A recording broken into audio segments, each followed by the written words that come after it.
What's up, guys? Welcome back. So if you want to beat anxiety disorder, watch this whole video. This topic is not talked about enough. I'm going to keep it sweet, short, to the point. Got a sore throat, so bear with me. I think way too many people with anxiety are constantly seeking external reassurance, and it's holding them back from their potential of recovery, or at least a better management of their anxiety disorder. You are not looking within yourself for safety, for reassurance, for comfort, for love. We are only looking for other people to give us that. That is a huge freaking problem.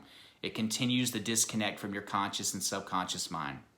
Whenever you are getting anxiety symptoms, these are actually messages, guys, from your subconscious, your inner child saying, I'm scared, I need help, I don't feel safe, I don't feel beautiful, I don't feel like tonight's gonna go okay, I don't feel like we can do this. And it's actually looking for you from a conscious perspective to say, no, it's going to be good. We got this. We can make this trip. I'm confident we can do this. No, we're safe. We're safe. It's not dangerous at this shopping center or getting into this long line.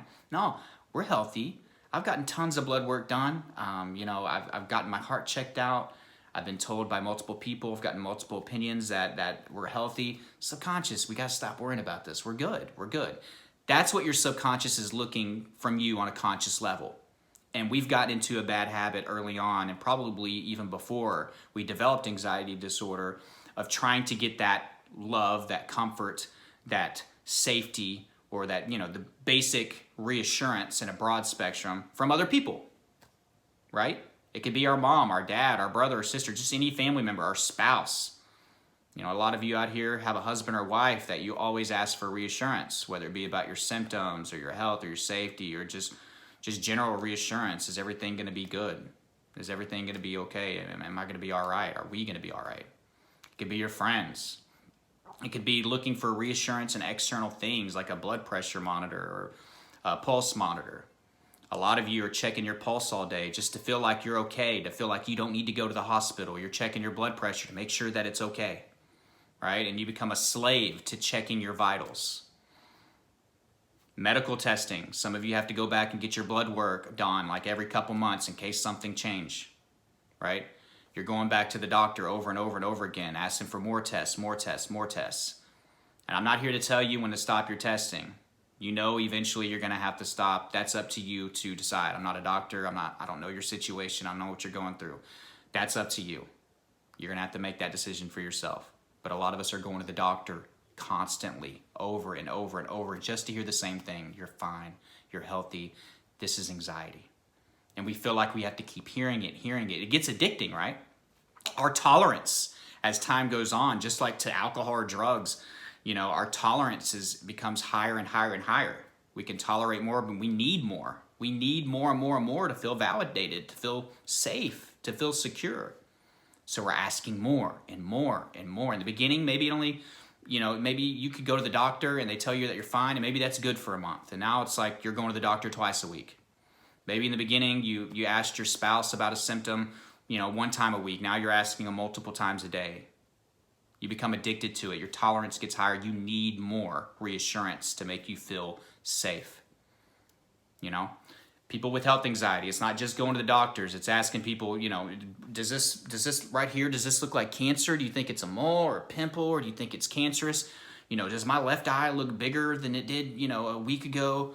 Are my veins popping out more than they used to? What do you think?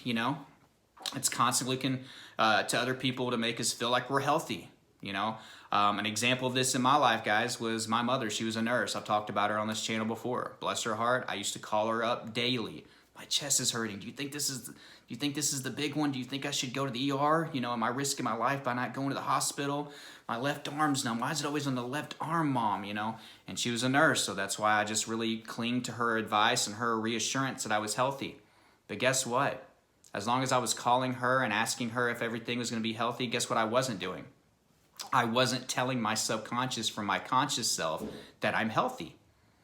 And guys, the internal reassurance is what's missing in so many of your lives. I know I've given a lot of health anxiety examples. You don't have to have health anxiety to ask for reassurance all the time. You can ask other people if things are going to be okay or fine or safe. Am I pretty? Do you think I'm good enough?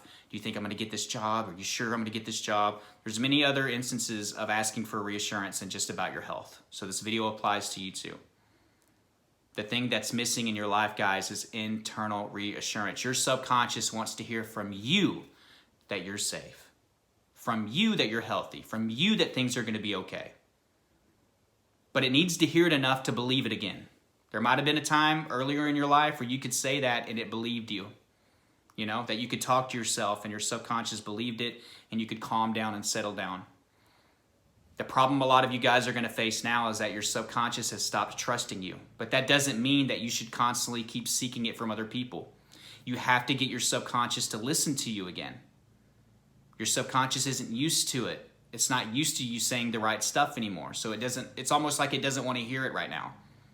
That's why you have to keep coming back and reassuring it from an internal perspective that things are going to be okay with your positive self-talk, with your internal reassurance, with your internal voice.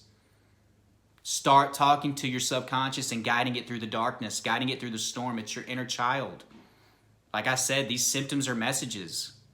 Your subconscious is crying out to you every single day, multiple times a day, saying it's scared, it's in need. So you have plenty of time to practice. You can practice this inner dialogue, this internal reassurance, every single day, multiple times a day. Start doing it today. Stop relying on your mom or your dad or your spouse, or for some of you, your kids. Stop relying on a device to tell you that you're healthy unless a doctor's instructed you to do so. And for a lot of you, you have that big decision. When is it the last test? Do I really need to be getting my blood work done every month? Do I really need to go back for an EKG every single month? You have to start relying on you. That's what your subconscious needs. And I feel like that's a must if you want to actually recover from anxiety. So I want you guys, if you watched this far, first of all, thank you. Go in the comment section and we're going to do a good positive affirmation today.